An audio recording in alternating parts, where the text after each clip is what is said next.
are positively inclined towards immigration and refugees. Not letting it fall into the politics of fear or division or identity is really important. Don't worry, the irregular arrivals are being processed. How long before irregular arrivals would be a term that's official here? Probably not long. Stephen Ledrew is a former president of Trudeau's Liberal Party, and he joins us tonight. Stephen, thanks a lot for coming on. I appreciate it. Good to see you, Tucker. So it turns out that Canadian tolerance for immigration is not infinite, it looks like. Well, it's not infinite, but I mean, there's a problem with this process. And the Prime Minister is talking the woo-woo stuff about the politics of division and the politics of identity. I mean, that stuff's passé. Canadians generally do support immigration. We've got an empty country up here. But we shouldn't have immigrants coming to this country just going through some back alley from the United States into Quebec and then getting picked off by the RCMP and taken to somewhere else for processing. I mean, that's not a way to arrive in any country. Ellis Island was not like that for the United States. So, I mean, Trudeau is wrong when he's saying, well, it's business as usual. We're just processing them. I mean, we've got to do something about this. No one's talking about building a wall. But what is happening is wrong, even though Canadians, yes, we should take a lot more immigrants. Yeah, and then process them. But isn't it racist? Isn't it racist, however, to tell people they can't come to your country whenever they want and go on welfare? Well, no, I don't think it's racist at all. I think most of those people that are coming to Canada, many of them are already in the United States. They're coming to Canada because they like Canada more than the United States.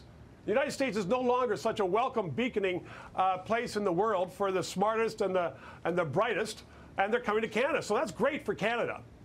But as far as coming across some back alley and there's some lady in Vermont who knits them mitts and sends them across a path, I mean, that's degrading, and it should be stopped. No degrading law, but it should be stopped. Degrading to whom? Degrading to Canadians or degrading to immigrants? Well, to both. To an immigrant to be walking in a snowdrift across to Canada and then getting arrested and picked off, that's degrading. We should have borders. We are a country. But Tucker, I think that, you know, as I said, if people from the United States want to come and live in Canada for whatever reason, we aren't talking about gang members. We're not talking about what you were just talking about with your first two guests. We're talking about people who just want a better place to live. But they like Canada or they want... Go ahead. I mean, so are you saying that Canada ought to be able to determine who comes in and who doesn't? Should you be able to just let impressive people in and then non-impressive people, gang members, rapists, do you think you're allowed to keep them out? There's a whole lot of room, Tucker, between impressive people who are, you know, brain surgeons and gang members. There are people who just want to come and have a better life for themselves and for their children. And so you have to look at, there's a certain number of, if you will, skilled immigrants that you want to attract. And then there are also a certain number of refugees that for, you know, if you will, the good of the world you attract, just like the United States does. Of course, but Canada gets to, I guess the only point is you can determine the mix as you like, but Canada gets to make that decision. You decide who comes in and who doesn't come in. Oh, absolutely. Whether they are skilled laborers, skilled technicians, or whether they are, as I said, you know, refugees looking for a safe place without bullets flying around their head. But you know what? Don't make no mistake. I mean, we are, even though Trudeau is talking about we're welcoming for immigrants, and he was right on that point, I mean, no one is here saying that, you know, we're going to bring in all the gang members that the United States doesn't kick out. I mean, that is simply not going to happen in Canada. We're not kicking out many gang members, but it may surprise you to learn the Canadian immigration policy, the consensus on immigration is much more restrictive, conservative, we would say, than it is in the United States. Is that a surprising development? Well, no. I think that we are being... excuse me, we are being more particular about it than we were in the past.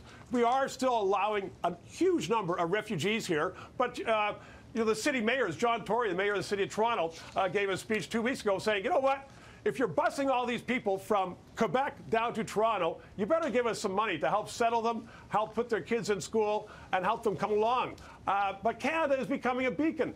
In the last century, Tucker, you well know, as a student of history, they came from around the world. Now they're coming to Canada. I think, in fact, Tucker, that you should have a movement to give us the Statue of Liberty. We'll move it to Toronto. Maybe we will. Though, of course, the Statue of Liberty is in our Constitution, as you may have heard. Stephen, thank you. Great to see you. Good chatting, as always.